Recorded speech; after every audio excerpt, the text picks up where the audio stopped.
ओम गुरु ब्रह्मा गुरु विष्णु गुरु देवो महेश्वरा गुरु साक्षात् परब्रह्म तस्मै श्री गुरुवे नमः। ओम भूर्भुवः स्वः तत्सवितुर्वरेण्यं भर्गो देवस्य धीमहि धियो यो नः प्रचोदयात्। अस्तो मा सद्गमया तमसो मा ज्योतिर्गमया मृत्योर्मा अमृतं गम्य। ओम सहना भवतु सहनौ भुनक्तु सह वीर्यं करवावहि तेजस्विनावधीतमस्तु मा विद्विषावहि। ओम शांति शांति शांति। ओम Vivek Chudamani. So we are starting the class with verse number 145. बीजम संसृति भूमि जस्य है तु तमहादे आत्मधि अंकुरः रागः पल्लवम् अम्बु कर्म तु वपु स्कंधा अस्वः शाकिका अग्राने इंद्रिय संहिति च विषयः पुष्पानि दुःखं फलं नाना कर्म समुद्रवम् बहुविधं भोक्ता अत्र जीवः खगा। बीजम, बीज means seed. Samsriti, that means a sansar, this world, worldly existence. Samsriti. Bhumi jasya hai, for the tree. Tu means verily. Tam means ignorance. Deha atma dhi, the notion of body being the self. Ankuraha, the sprout. Rag, desire or attachment. Pallavam, tender leaves. Ambu means water. Karam is work, action. Tu means but. Vapuhu, body. Sakandha, trunk. Asavaha, the prans, the vital energy. Shakhika, branches. Agrani, twigs. Indriye Sanhiti, the group of sense objects. Cha means and, Vishya, sense objects. Pushpani, flowers. Dukham, miseries. Phalams, fruits. Nana, different. Karam, samudhvam, born out of actions. Bahuvidham, of various kinds. Bhogata, the experiencer. Atra means here. Jeev, the individual being. Khaga, the bird. So ignorance is the seed for the tree of sansar. Okay, so the whole thing starts from ignorance. And what is this ignorance? Forgetting who you are, that ignorance. Okay, so ignorance is the seed for the tree of a world. Body identification is the sprout. Desires are its tender leaves. Work is its water. The body is its trunk. The prans are its branches. The sense organs are its twigs. The sense objects are its flowers. Different miseries born out of the varieties of actions are the fruits.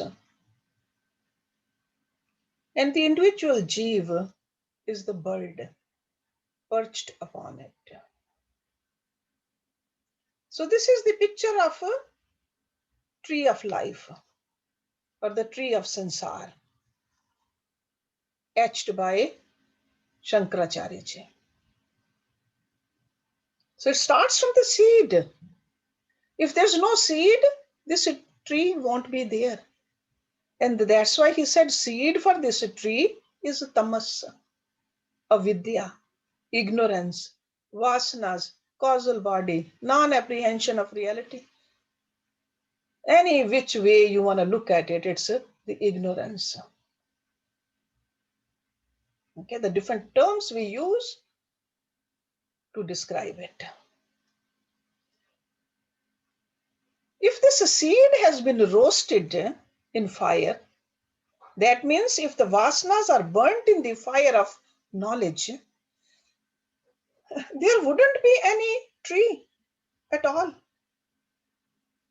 So that's why the whole yogic sadhana is to roast these seeds of ignorance. Okay, so seeds are the problem. Because once the seed has sprouted, there is an intellectual conception and strong conviction that this body is the self. I am this body. So this body is the first expression of ignorance. And the first couple of tender leaves are the desires. Desires are expressed two ways, likes and dislikes. Those are a couple of leaves. And then we keep on watering this little sapling. We start taking the egocentric activities, fulfill the desires. Because even at that point, if the little plant is growing, instead of watering it, if we put a nitric acid into it, there won't be any more growth. But we keep on watering it.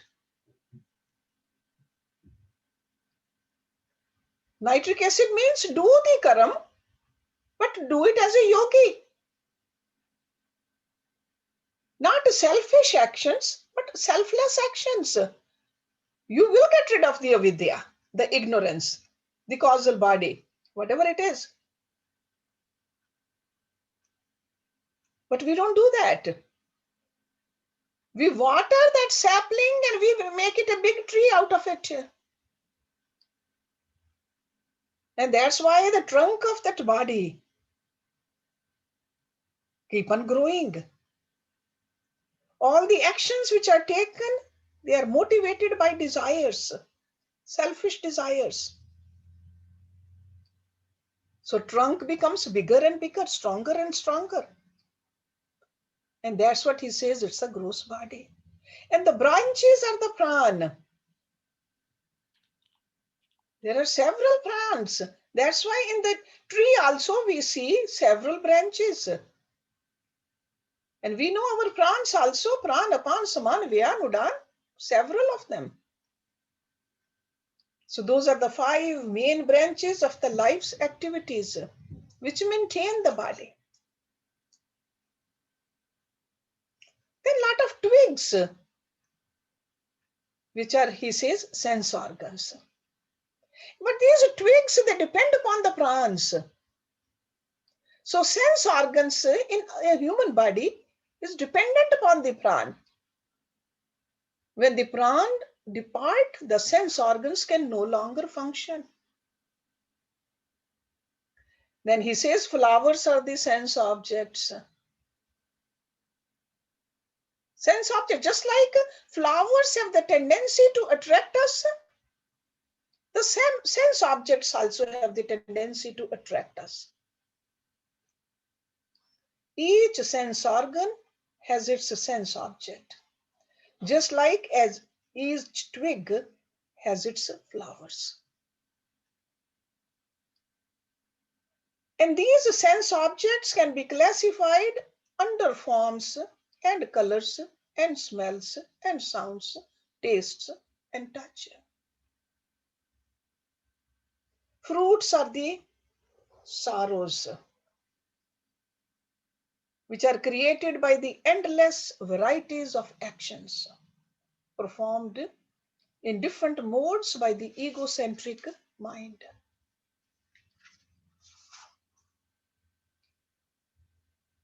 Fruits always contain seeds.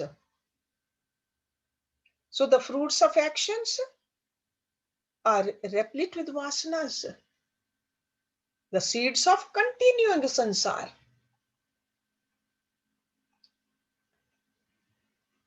And he says the enjoyer of the fruits is the individual who moves about, flitting about from one branch to another,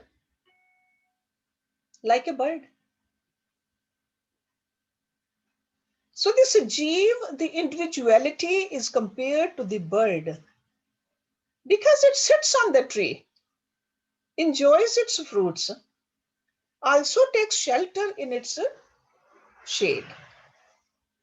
So individuality, that's what the bird is. The moment it finds out that the tree is no more useful to its purpose, it flies away.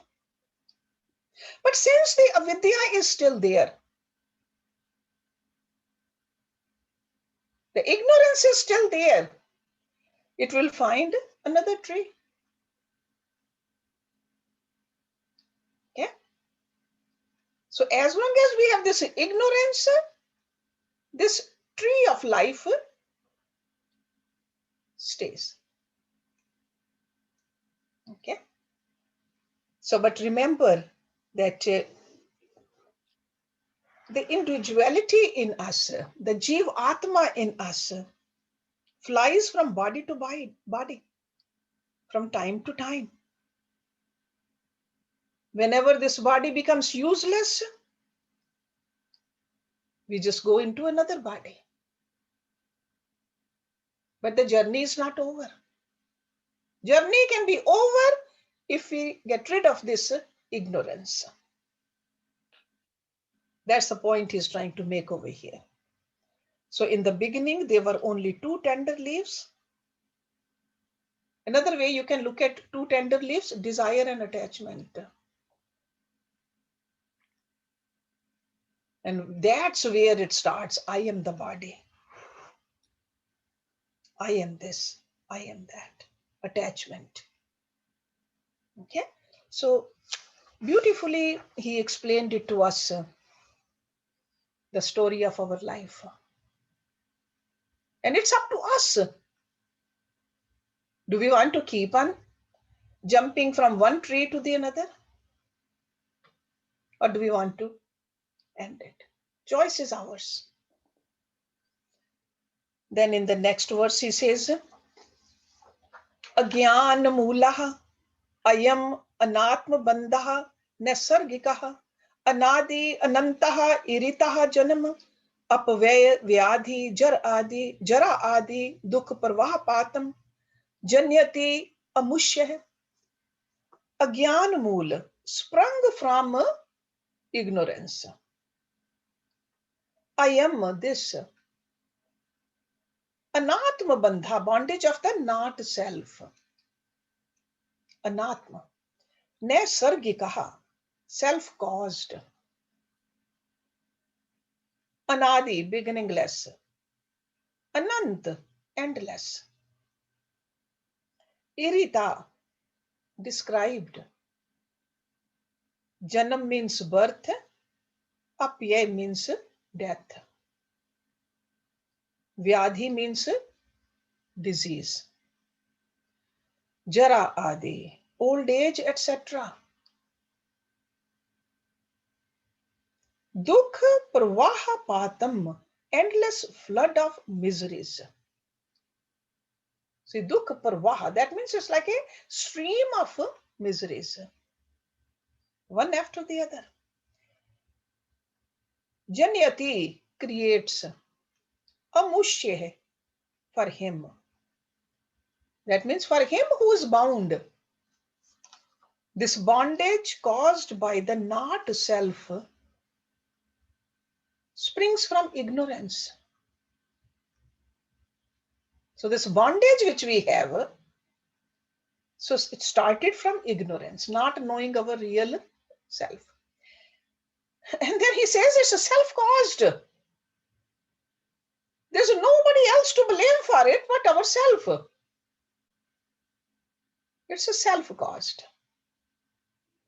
It is described as without beginning and without end, because we don't know when it started. It's not at the time of this time when we came into this body. See, just like a seed and the fruit, when did it start? Sure, if there's no fruit, there won't be any seed. But if there's no seed, there won't be any fruit either. When did it start? In that sense, he says it is described as without beginning and without end. It subjects one to the endless flood of miseries.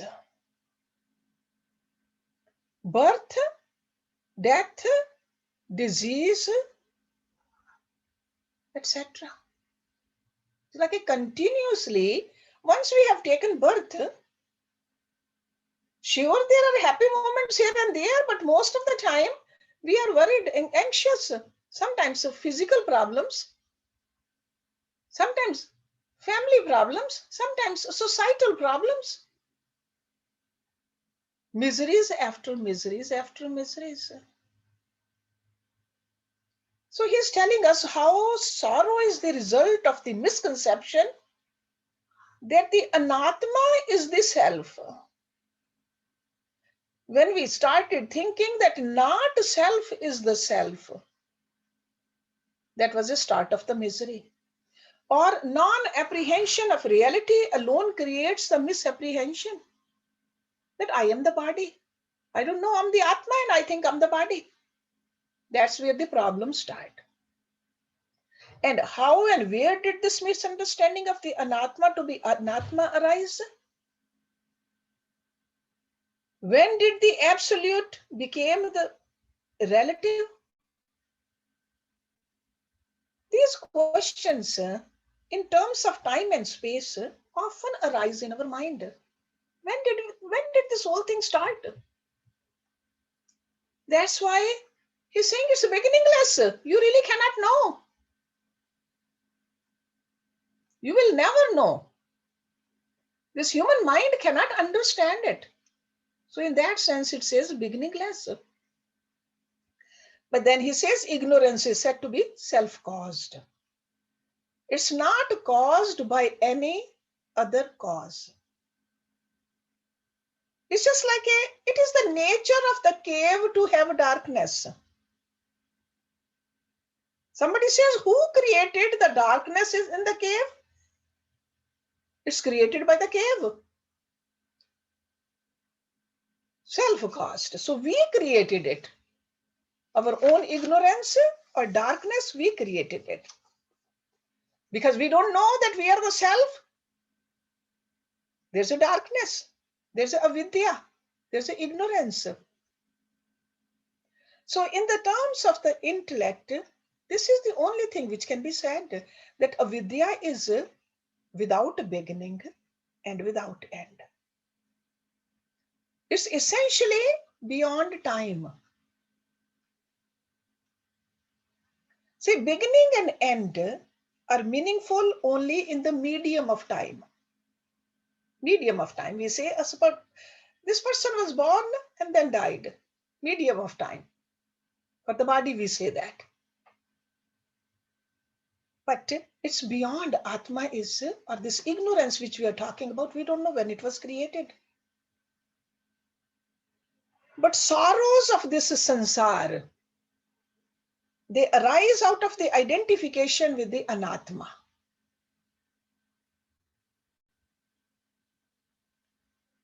So we need to pay attention to that. That cause for all these is ignorance and the identification with the non-self. So ignorance can be, if it's caused by us, That means we are the one who got to remove it too. Because if it was caused by somebody else, we can say, yeah, somebody else caused it for us, then let them remove it. But since ignorance is caused by us, it's like a first hand experience. So we need to have a first hand experience of the self also. Nobody can do it for us. That's why we often say, Guru is not going to do it for you. Scriptures are not going to do it for you. We got to do it. We can sure learn from the scriptures, learn from the Guru, get motivation, but the sadhana, we must do it. It's a first hand experience, not a second hand. Then in the next verse, he says, Na astray, na shastray, अनिलेन वहिनः चेतुं न शक्यः न च कर्म कोटिभिः विवेक विज्ञान महा असिनः बिना धातु प्रसादेन शितेन मंजुनः. न means not astar, weapons.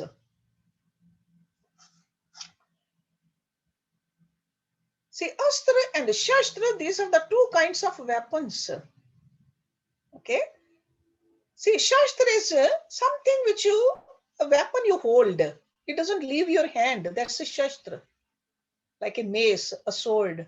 And astra, that weapon leaves your hand and attacks. Okay, so astra and shastra. So he says, na astre, na shastre.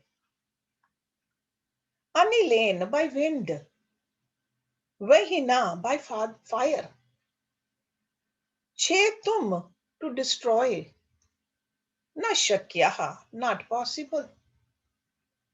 Na means not, cha means and, karam koti bhi, by millions of actions. Vivek Vigyan, knowledge born of discrimination. Maha Asinaha, by the great sword.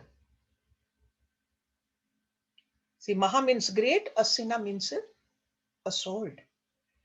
Bina, without. Dhatu, of the mind.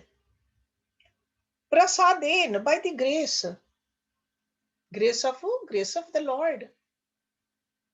Shiten, sharpened. Manjuna, good. So neither by weapons, nor by wind, nor by fire, nor by million of actions can this bondage be destroyed. Okay, so this bondage, because of the ignorance and because of the wrong identification. So he says, neither by weapons, nor by wind, nor by fire, nor by million of actions can this bondage be destroyed. By nothing except the wonder sword of knowledge, which comes from discrimination and is sharpened by the purification of the mind and the intellect, can we end this bondage. So there's no other instrument. Okay, this is the only way. He says, Gyan Agni, Gyan, the real Gyan, discrimination between the real and the unreal, between the true and the false. And that happens only when we purify your mind and intellect. So all the sorrows of the sansara, which arise out of the confusion between the Atma and Anatma, self and the non-self, we can end it. Because if you don't end it, this bondage keeps on growing. We need to cut down this bondage. Because as long as we are bondaged, will be sorrow. There will be a sorrow. There will be agony. There will be miseries. If you want to come out of this misery, he says you need to cut the bondage. And how can we destroy and end it? So weapons of the destruction, they cannot help us. We got to end this confusion between the Atma and Anatma. So he talks about wind and fire because they are the nature's powers of annihilation. Okay, that is only for the Prakriti. So by using the wind or the fire, we cannot dry this bondage. We cannot burn it down. Or another instrument we use, sometimes we say activity, the karma. But Shankaracharya is saying this activity, by doing the karma, you cannot put an end to habits or tendencies or urges, etc. So avidya cannot be ended with even millions of actions. Why? Because avidya is the very cause for all the activities. More ignorant I am, more I get attached to my actions. I am doing it. I am the doer, and that is a bondage. So in that sense, he says, actions, millions of actions you can do, but it's not going to end your bondage. You'll be more strongly bound. So this non-apprehension can be ended only by the sword of discrimination. Okay? And that's how we will get a first-hand experience of who we are, the pure self. But this sword has to be sharpened by the cleaning of the antakaran, inner instrument. For the outer world, we need the outer instruments. But for the inner work, we need the inner instruments, and we need to clean them. And that's why he said, Dhatu Prasadaha, purification of the inner instrument.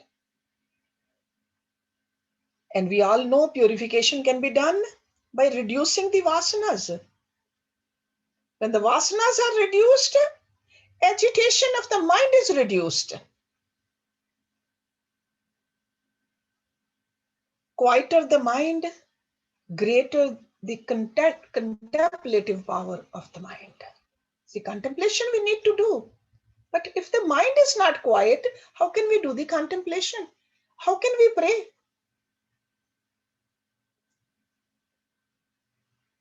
And more the contemplation, the sharper the discrimination. And when this sharpened sword is available, only then the confusion between the self and non-self can be removed finally. Okay? So this is the point he's trying to make over here very clearly. 148. Shruti Parman Ekamte Swadharmnishtah Taya Ev Atam Vishuddhi Asye Vishuddh Buddhe Paramatma Vedanam Ten Ev Sansar Samul Nashah. Shruti Parman. Shruti means the Vedas, the primary scriptures. The authority of the Shrutis, Shruti Praman, Ekamte, one who has deep devotion. Swadharma Nishtaha, abidance in one's dharma. Okay, dharma over here also means duties. Taya means by that, Ev means alone, Atam Vishuddhi, purity of mind. Asya, for him who? The bound one. Vishuddh Buddhe, to a man of pure intellect. Paramatma Vedanam, realization of the Supreme Self. Ten means by that. Ev means alone. Sansar, Samul, Nashaha. The destruction of sansar with its roots. So mool, with the roots. The whole tree is gone along with the roots. So he who has deep devotion to the Shrutis, okay, so the Vedic teachings, deep devotion. Devotion means love. And love we can only have when we understand it. That's why study of the Upanishads, the Vedas, is very important, the scriptures. So he who has deep devotion to the Shrutis and who is established in his Swadharma, okay, doing your duty is very important. For these alone contribute to the purity of his mind. He's telling us how to purify your mind. Do your duty, and then at the same time, keep on pouring the real knowledge, the truth in your intellect. Do your duty, not somebody else's duty. Your duty. Okay, a lot of people, they are confused what their duty is. So that's why the clarity has to be there. What is my duty at this stage in life? Duty towards my body, duty towards my family, duty towards my country. Duty might keep on changing, but at any given time, there's only one duty, and do that duty properly. And then keep on putting more and more knowledge in your intellect.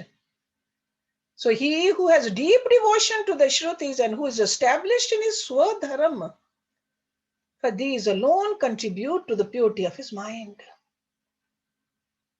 And is of pure mind, realizes the Supreme Self. The purity of the mind is needed to know yourself. Impure mind can never know. And two things are there in the pure mind. Stillness has to be there. The clarity has to be there. That's the pure mind. By this knowledge alone is sansar destroyed. Root and branch. Okay. I mean, how much more clear a guru can tell us? Doing we have to do. Because he told us it is a subjective experience. You got to do it. You have to experience it. And now he's telling us what we need to do. So our intellect has to be soaked in the knowledge of the Upanishad. That's the reason we study. Not to get a degree, not to get a diploma, not to call ourselves that we have studied, but our intellect has to be soaked with that kind of a knowledge. And mind has to become single-pointed, devoted to the truths declared in the scriptures.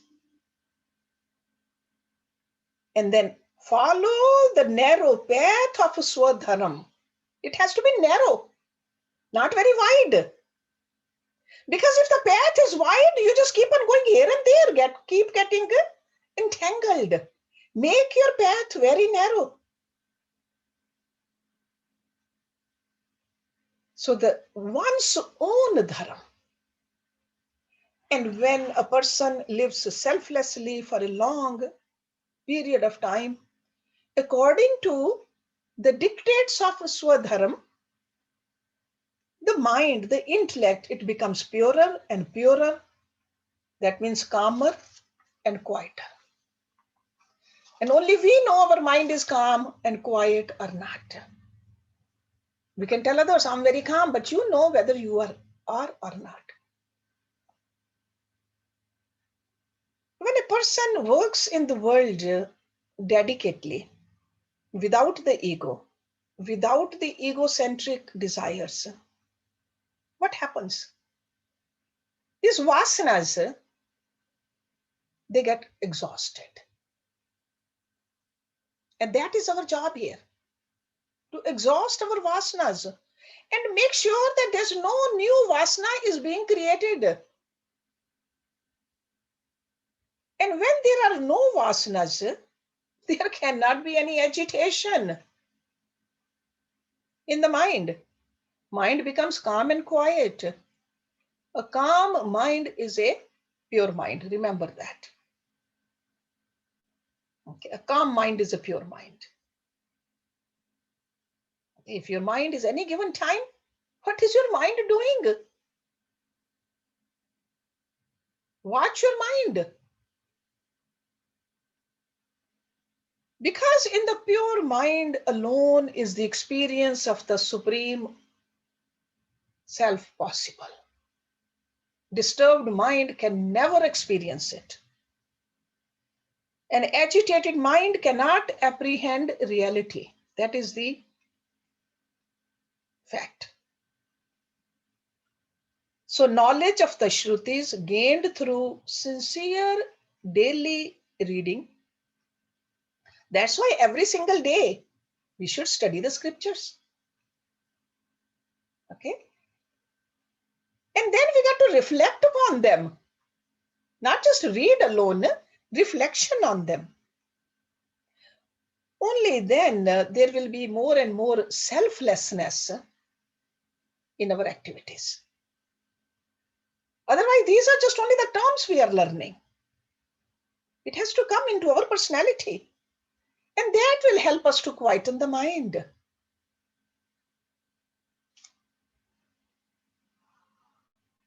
That's why they say that the experience of the reality is not the result of the sadhana. Sadhana only purifies the mind.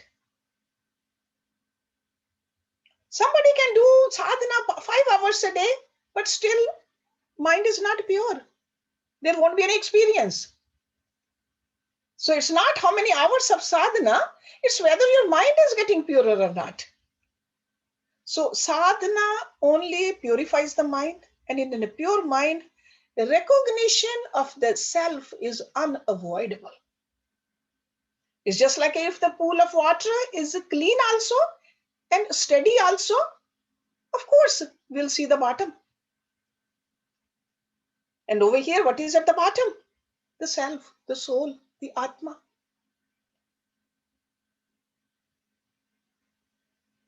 So right understanding has to be there. That's what Vedan is. Vedan means the right understanding. So with the purified intellect alone, we can understand the words of the scriptures or the instructions of the Guru also. Normally, we can even Brahma can come over here and teach us the Vedas. If our own mind is not pure, not still, it won't make any sense at all.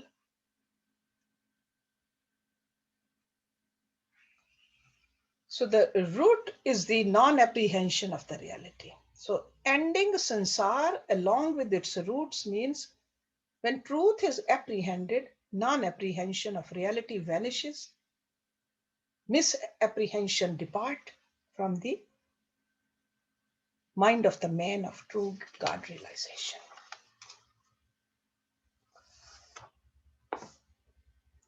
कोश अन्न में आद्य पंच भी आत्मा न संवृतः भाति निज शक्ति सम उत्पन्न शेवाल पटले इव अम्भु वापस्थितम koshe by the sheaths. You're all familiar with this word, kosh, panch kosh. Ann mein adye, by food, sheath, etc. Panch bhi, by 5. Atma, the self. Na means not. Samvrita, covered. Bhati, appear. Nij shakti, one's own power. Sam utpanne, born out of. Sheval patlai, due to the collection of moss. Iv means like, ambu means water, vapistham, in a tank. Covered by the 5 sheaths, such as the food sheath. And what are the other 4 sheaths?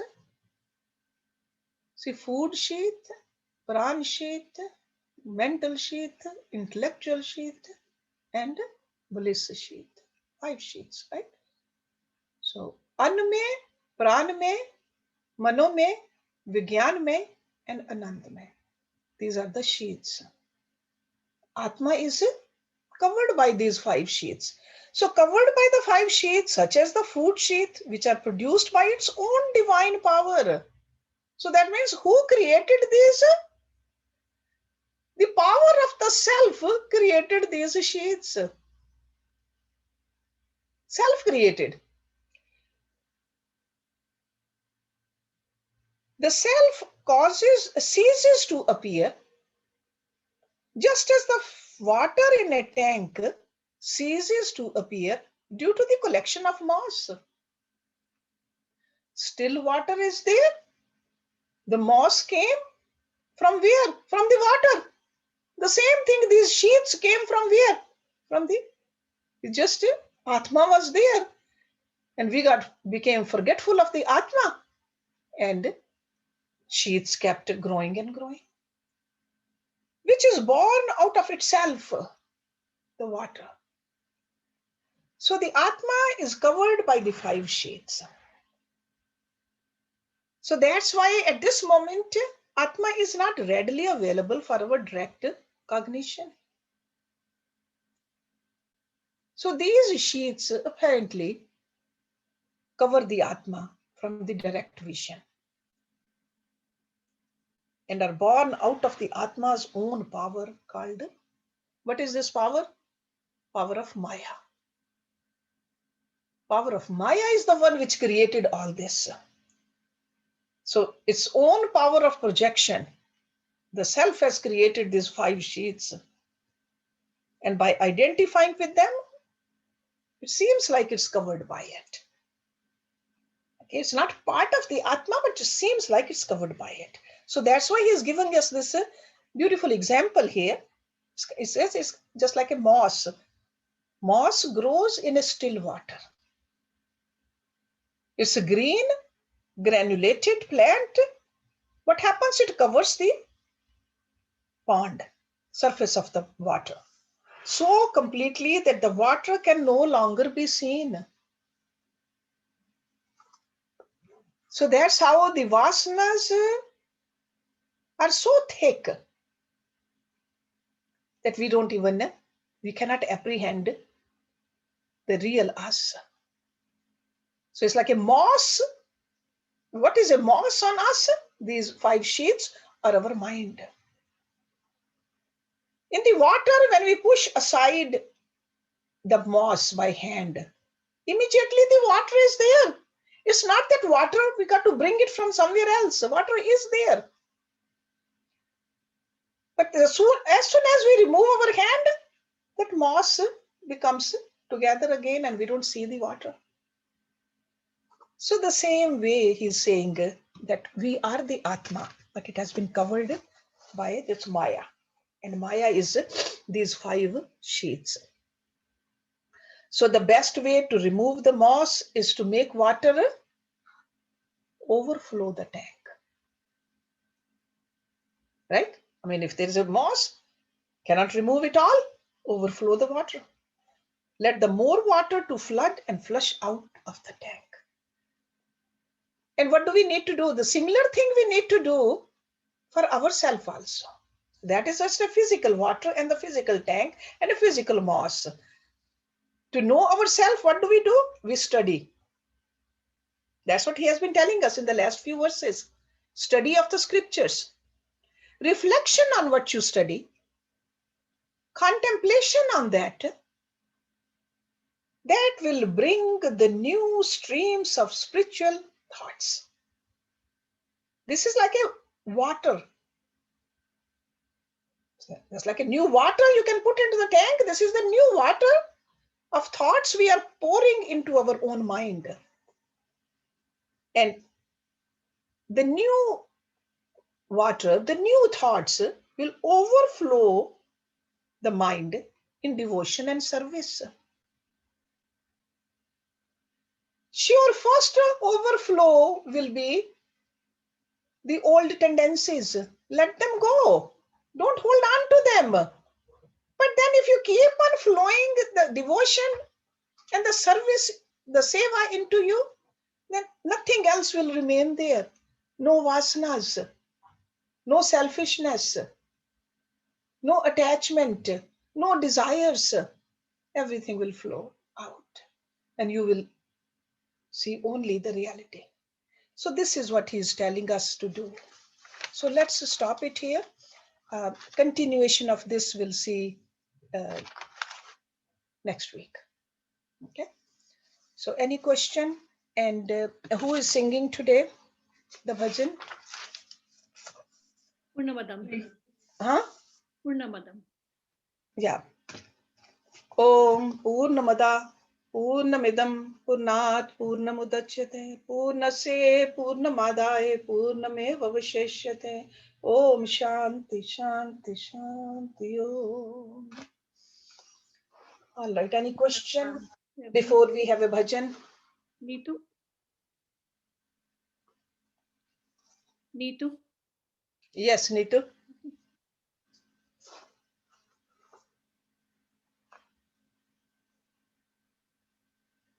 Unmute yourself.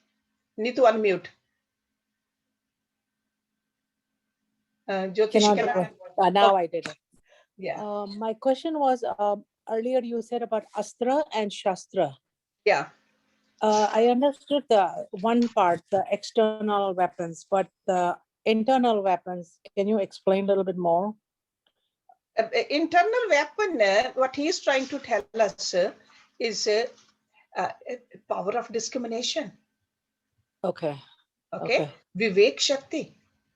Okay. And that he said we can ignite only through devotion, seva, and study of the scriptures. Okay. Okay. So that is for our inner body. Okay. Okay. Yeah, he says outer weapons work only on the outer enemies. Yeah. This is an inner enemy, so we need to awaken our power of discrimination. See, that's why the scripture is called Vivek Chudamani. Yeah. Okay, power of discrimination is to be able to distinguish between the right and wrong, to be able to distinguish between the true and false, between the real and unreal, with the temporary and the permanent, Atma and Anatma. Okay, so these are the tools, these are the weapons. The other thing you mentioned, that even through actions, we won't realize the self. No matter how much you do karma, service, but it's not because karma is the one which has brought us here, the bondage. Karma gets a bondage? Karma gives us the bondage that I am doing the karma. Okay. Even the good karmas. I see. I'm doing seva. We got to do the seva, but without, we got to let go of the doership. Okay. Without getting bondaged by the good karmas. Otherwise, good karmas are like a gold chain. Gold chain will bind us just as strong as an iron chain. Okay. Okay. Doing good is our duty. That's why he said the duty you must do. Swadharam you must do. But you got to rise above that, become a karma yogi, where you don't even have that feeling that I am doing it.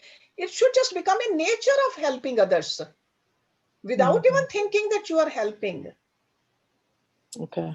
Okay. Okay. Because what do the gurus do? They work a lot harder than we do. Yeah. They never say, I am doing it. Yeah. Because they understand what is the I. And this is the discrimination we got to have. Okay. So the karmas, so they are not saying don't do karmas, but in sense of doership, we got to let go. Okay. Okay. Thank you. Anybody else? Yes, we have Shakti, who's I think new to the. No, it's Pooja. Sorry, I couldn't change it. My Zoom is called Shakti Rising. Is it okay to ask a question? Of course, Pooja. Okay. So this is kind of a follow-up of what you just said. Like, this is my question. I feel like what you just said, that the gurus know that they're not doing. But like being, you know, a working person, like I feel like I have a lot on my plate. And today I was like, oh God, I can't make the class. Like I have so much stuff to do. But then I was like, no, no, no. If you go to the class, you'll get into alignment to be able to do all the things you need to do. So that is my question. Is that instinct correct? Because, you know, last week I know we talked about like having more young people attend and stuff. And for me this morning, I was just like, that is the blockage. It's like, that's the blockage because we're just all so overwhelmed with so many responsibilities and demands on our time. And so like literally this morning, I was like, oh, I guess spirituality is just something you have to do when you get older. And I guess I'll just have time then. And then I had that thought. I was like, no, I think if you make this time, you will actually do all the things you need to do. That's my question. I don't know. Is it making sense even? Yeah, let me tell you, Pooja, spirituality is not a thing to do when we are old. Spirituality is a lifetime. We got to remember that we are the spirit, we are the Atma. Duties change, but knowing ourselves, we should know all the time. Okay. So when people think that, no, it's for the people, sure, when we are in a third stage in life, like after retirement, sure, we have more time to study. But Right. spirituality should be part of everybody's life. So that's why they say that very disciplined life, it should be. Some time given to the prayers, some time given to meditation, and some time given to seva. So maybe right now where you are, their time could be maybe only a couple of hours a week. In your mom's case, it will be a lot more than that. I But guess my there question is, if has to be some form of discipline so that this keeps on growing. do you feel then that like if that it should be first priority? Because like, does that mean that like if something else falls to the wayside, let it? Yes, that's what. Okay, that's what I thought. I would say that spirituality should be the very first thing. Then you will be calm enough to handle the other situations much better. Okay. All right. It should Thank not be you. the last choice. It should be the first choice. That's why early in the morning, meditate, pray, then start your day. Yeah, You'll be no, I very- always meditate. I do daily meditation, but I guess I'm asking, you know, like as I integrate like classes like this and reading and things like that, Yeah, that helps to know that it should be first priority and that it should be to me. I think think it through, bring it into your weekly routine or weekly discipline, and yeah, this should take priority. If you have decided to attend the class, then yeah, it should take the priority. What happens otherwise? Here we attend, then we don't attend. It just we are always in like a flux. It doesn't work as much. do And you then think it's important to be sitting down in stillness we and don't or do you have a good willpower. Willpower is needed. Okay, do you think when we stick to the program, we have a stronger willpower. do you think it's important to be sitting in stillness, or is it okay to like listen and like put your dishes away and things like that and do, you know what I mean? Like, is it not, is it okay? Like today I listened to everything you said, but I was cleaning my kitchen at the same time. Is that not a good, the best way to take? Okay, it should. I mean, yeah, I know that's it's not no that- idea. I know it's not ideal, but I'm truly asking because it's like, It is if the it's a good, second best. It is the second best. okay, all right, okay. Instead All of not coming to the class, if this is the only thing you could do, yeah, that's fine. But Okay, this but- should not become a habit. Because when we are doing two things, most of the time, our mind is just fluctuating. So this is something we need to absorb our mind into. Okay, but here and there, if you need to do that, that's fine. It's not completely wrong. Okay. Okay, all right. Thank Right? you. Yeah, but keep asking questions. That's good, Pooja. I'm glad. Okay, Okay. Me too. But Thank you. this has to be done. Just make sure that this is, if you make this as part of your routine, by the time you're our age,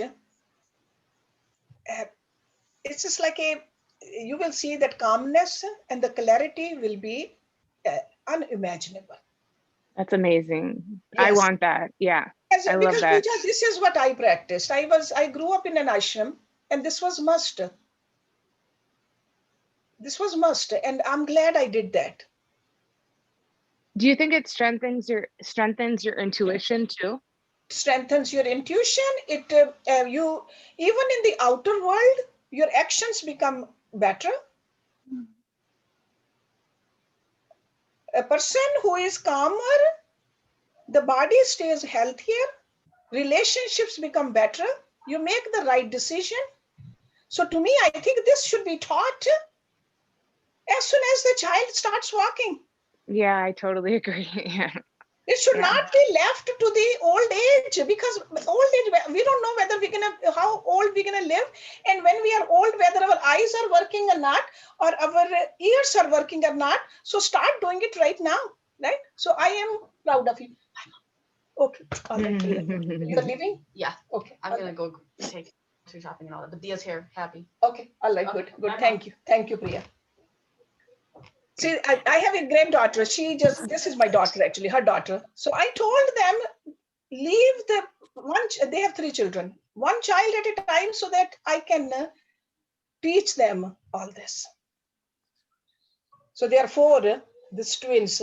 So to me, I think it's our duty to teach you guys. That's why last week I was mentioning, I want to have a class. I wish we can have a class for your age group, because you have good questions, wonderful questions.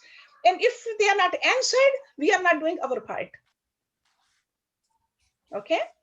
So, but thank you for coming to the class, Pooja. Oh, thank you. Thank you for I know answering my there's question. too many things these days. So we got to just prune those also. We got to see what is unnecessary. Yeah.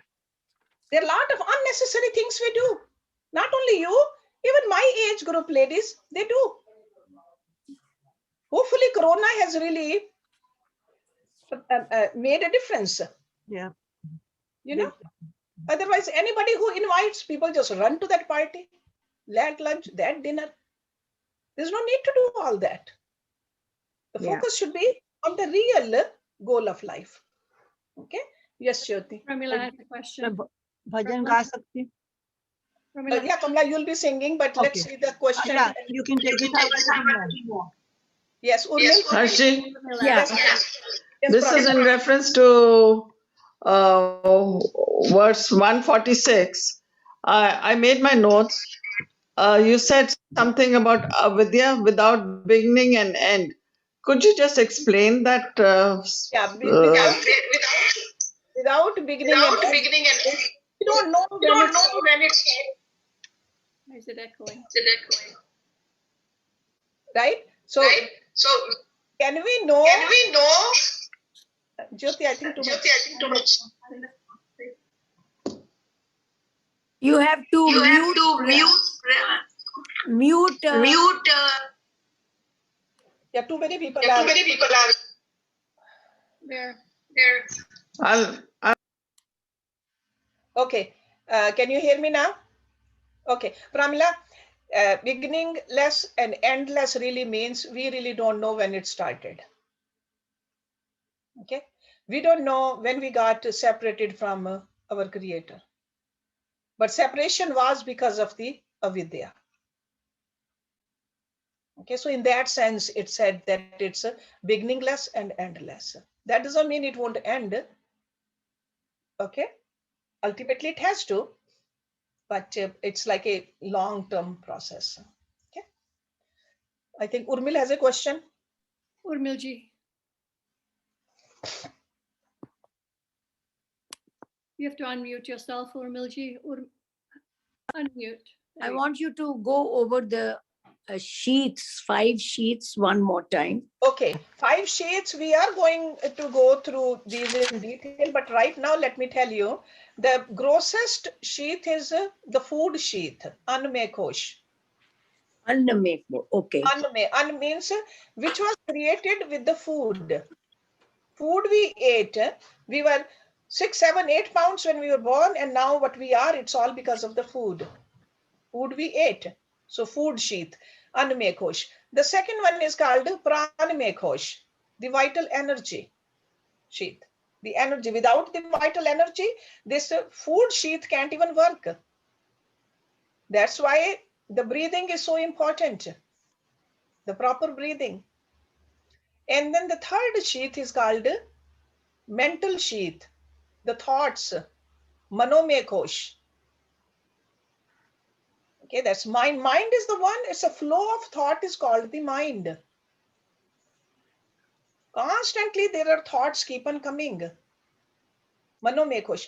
And then the fourth sheath is called Vigyanmaya Kosh, intellect.